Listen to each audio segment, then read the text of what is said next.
పెద్దవాళ్ళందరూ మోదీ గారితో సహా ఎస్వి సత్యనారాయణ గారితో సహా అందరూ రాస్తున్నారు అనుకున్నప్పుడు బహుశా వర్గ దృక్పథం నుంచి వృత్తి దృక్పథం వైపు నేను గొర్రెలు కాస్తుంటానని దీర్ఘ కవిత లాంటి ఒక దీర్ఘ కవితను 2000 సంవత్సరంలో రాయించిన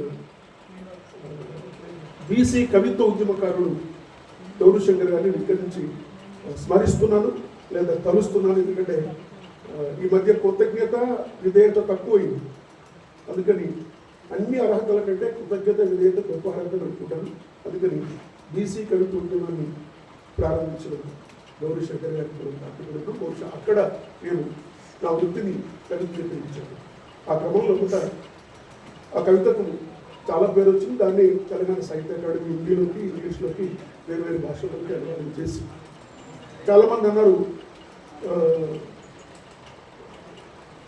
గొల్ల కుర్మల జీవితాన్ని ఒక 5-6 ఫ్రేముల్లో లైఫ్లో ఒక ఫ్రేములుగా కట్టి కవిత్వం రాసిన వ్యక్తిగా నీ పేరే మొదటి అన్నప్పుడు నాకు కొంచెం గర్వం అప్పుడు పడేవాడిని. కానీ ఇప్పుడు బాధ్యత పెరిగింది. ఎందుకంటే నేను ఆ కవిత దగ్గర ఆగిపోయాను. నా గొల్ల కుర్మల జీవితం మీద దీర్ఘ కవిత నేను రాయలేకపోయాను. ఇప్పుడు ఈ సదస్సు నాకు ఏం చెప్తుందంటే బిడ్డతో ఒకటే కవిత రాసినావు, 2 కవితలు రాసినావు, ఇంకొక దీర్ఘ కవిత రాయాల్సి ఉందని ఇది చెప్తుంది. అందుకని తప్పకుండా నేను గొల్ల కుర్మల జీవితం గురించి దీర్ఘ కవిత రాసే ప్రయత్నం ఉంటాను. నేను మా తమ్ముడు వడపట్ల సుబ్బయ్యకి సర్వశిక్షణకి నేను ఆమెస్తూ వెంటాడే కళలు వెనుకబడిన కులాలు సంస్కృతిలో నేను రాసిన పాదాల కవిత కూడా బహుశా మార్జినల్ సెక్టార్స్ అన్నిటితో వర్తించడం. ఒకసారి నేను దాన్ని ఒక 2 నిమిషాలు వచ్చి చూపిస్తాను. పాదాలు చాలా గొప్పవి, కళ్ళ కోసం సహనంతో ఎంత దూరమైన నడుస్తాయి. పాదాలు చాలా గొప్పవి, కళ్ళ కోసం సహనంతో ఎంత దూరమైన నడుస్తాయి. నువ్వు నేను పలకరించుకోవడానికి అడుగులతో శ్రవ్యవారధి నిర్మిస్తాయి.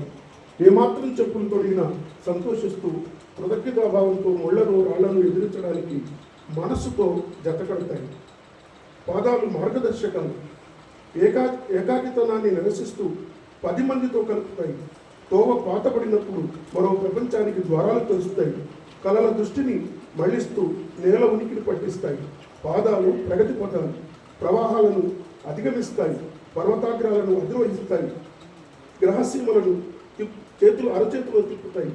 పాదాలు స్ఫూర్తిదాయకాలు, దయనీయం ముందు కూలబడతాయి. దైవం ఎదుట నిలబడతాయి, దయ్యంతో కలబడతాయి. పాదాలే అసలు వెన్నెముక. తల ఎన్నో అలవి కాని బరువుల్ని మోసాననడానికి ఆధారం పాదాలే. భుజాలు ఎన్నో అవిశ్రాంత యుద్ధాలు చేశాననడానికి ఆసరా పాదాలే. పొత్తి కడుపు అవిరణ శక్తి సామర్థ్యాలను గుప్తం చేశాననడానికి ఆలంబన పాదాలే. పాదాలదే త్యాగశీలత, నిరాడంబరత. మురికిని భరిస్తూ ముఖానికి పరిమళాలను జతచేస్తాయి. పాచిని నాకుతూ నాలుకకు పలహారాన్ని అందిస్తాయి. కాలం పెట్టిన అన్ని పరీక్షలను నెగ్గడానికి అవసరమైతే అగ్ని ప్రవేశం చేస్తాయి. పాదాలు చాలా గొప్పవి, పాదాల నుంచి పుట్టినందుకు చరిత్రహీనుని కాదు, నేను చరిత్రకారుణ్ణి. ఈ కవిత కూడా వెంటాడే కాలంలో వచ్చింది. నేను ఈ అసిపై మెట్టిన ఒకటాడు దీర్ఘకవితలు జోలిపోవట్లేదు. వరగోపాలన్న లఘు సమీక్ష ఆల్రెడీ ఆ పుస్తకాలు ఏమీ చేశారు. అందుకని దానికి జోలి పోకుండా ఒక్క మాట అంటే ప్రతిమాచారి గారు మా ఊళ్ళో నేను మా తరానికి పద్ధతికి ఒక ఆదర్శనీయమైన విద్యార్థులు కూడా ఆయన సభలో ఉన్నారు. రిటైర్డ్ హెడ్ మాస్టర్, వారికి కూడా నేను నమస్కరిస్తున్నాను. ఇక్కడి నుంచి వృత్తిని కవిత్వం చేసేటప్పుడు అంటే ఉదాహరణకి దీర్ఘ కవితలు అన్నప్పుడు నేను కూడా నగరముని గారి సాహిత్యం మీద పిహెచ్డీ చేశాను కనుక కొయ్యగుర్రం కావ్యం మీద ఒక చాప్టర్ కూడా రాశాను కనుక బహుశా ఏ విషయాన్నైనా అనుకొని దానికి ఒక రాజకీయ సిద్ధాంతాన్ని జోడించుకున్న రాజకీయ సిద్ధాంతానికి అనుగుణంగా ఒక 12 అధ్యాయాలు, 16 అధ్యాయాలు, లేదా 18 అధ్యాయాలు, 24 అధ్యాయాలు, ఎన్నో అధ్యాయాలు విభజించి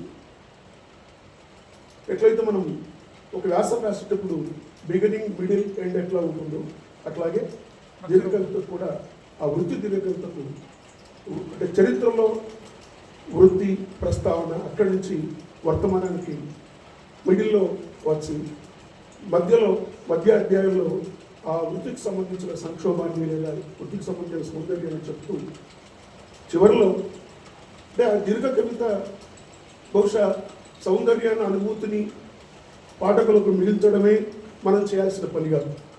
దానికి ఖచ్చితంగా ఒక రాజకీయ సిద్ధాంతాన్ని లేదా ఒక ఏమంటామంటే ఏదో ఒక మేల్కొల్పు మనం ఇవ్వాలి.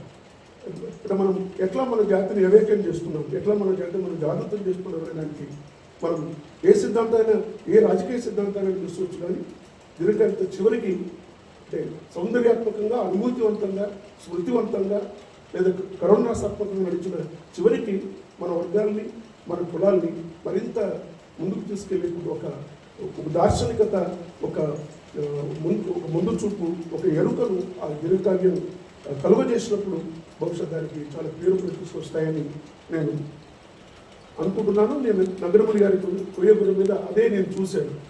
నేను కూడా ఒక దీర్ఘకవిత రాశాను, తెలంగాణ డిసెంబర్ 9 నేపథ్యంలో విభాజకం. అప్పుడు కూడా దాంట్లో నేను ఇంకా అప్పటికి తెలంగాణ రాలేదు 9-10లో, కానీ తప్పకుండా తెలంగాణ వస్తుంది. తెలంగాణ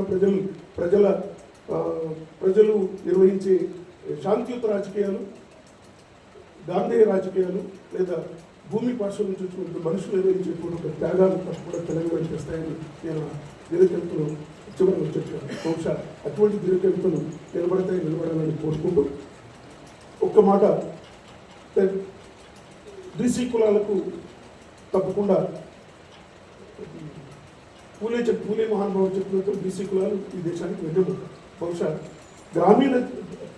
గ్రామాల్లో గ్రామీణ ఆర్థిక వ్యవస్థలో బీసీలు లేకుండా మనం గ్రామీణ ఆర్థిక వ్యవస్థలో చూడలేదు. ఆ పార్శ్వంలో ఒక వృత్తిని మన వృత్తి గ్రామీణ ఆర్థిక వ్యవస్థకి ఎట్లా దోహదం చేస్తుందో కూడా ఆ ఒక్క పాయింట్ తీసుకుని కూడా దీనికి రాయొచ్చు. లేదు, వృత్తికో సంస్కృతి.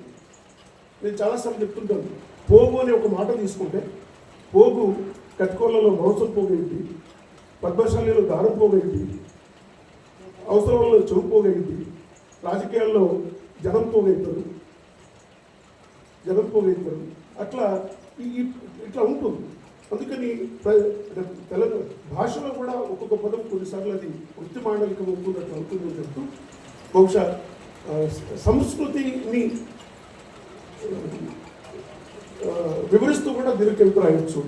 అట్లాగే ఇవాళ మన వృత్తికి లేదా మన కులానికి ఏ గుర్తింపు మనం మిస్ అయ్యాం, ఏ గుర్తింపు మనం లాస్ అయ్యాం, ఆ గుర్తింపు కుట్రపూరిత రాజకీయాల వల్ల లాస్ అయ్యామా, లేదంటే నాలాగా పొద్దున్న దాకా అడవిలోనే ఉండడం వల్ల లాస్ అయ్యామా? అంటే వృత్తికి సంబంధించిన ఏమంటారు, వృత్తిపరమైన ఒక అంటే మన ఊళ్ళో లేకుండా మన గురించి ఊళ్ళో ఎవరు మాట్లాడరు. ఎందుకంటే ఎప్పుడైనా ఒకసారి మన ఊళ్ళో మాట్లాడితే ఎవడైనా పిలిస్తే మనకు వస్తాడు. అందుకని కుట్రపూరిత రాజకీయాల వల్ల వెనుకబడి ఉన్నామా లేదా ఇట్లా చూసుకుని కూడా మనం మన వృత్తి ఐడెంటిటీని, గుర్తింపుల గురించి కూడా నిరూపించడం రాయొచ్చు. ఇక చివరిలో ఫిలాసఫీ ఆఫ్ మార్జిన్ అనే పుస్తకంలో ఉంటే జాక్విస్ డెరిడా చెప్పినట్టు సమాజం చట్టమైనప్పుడు లేదా సమాజం వృత్తమైనప్పుడు ఆ వృత్తంలో మధ్య బిందువు దగ్గర, కేంద్రం దగ్గర, అది ఊళ్ళో కావచ్చు లేదంటే రాజకీయాల్లో కావచ్చు, అన్ని వ్యవస్థల్లో అగ్రకులాలు మధ్యలో ఉంది. మనల్ని కడలకు నెట్టి ఆ కడల్లోనే కొందరిని ఊరు చివరకు నెట్టి, వృత్తి చివరకు నెట్టి, కరువు, పేదరికం, అణచివేత, వివక్ష ఇట్లాంటి ఆత్మనిలతులకు నెట్టి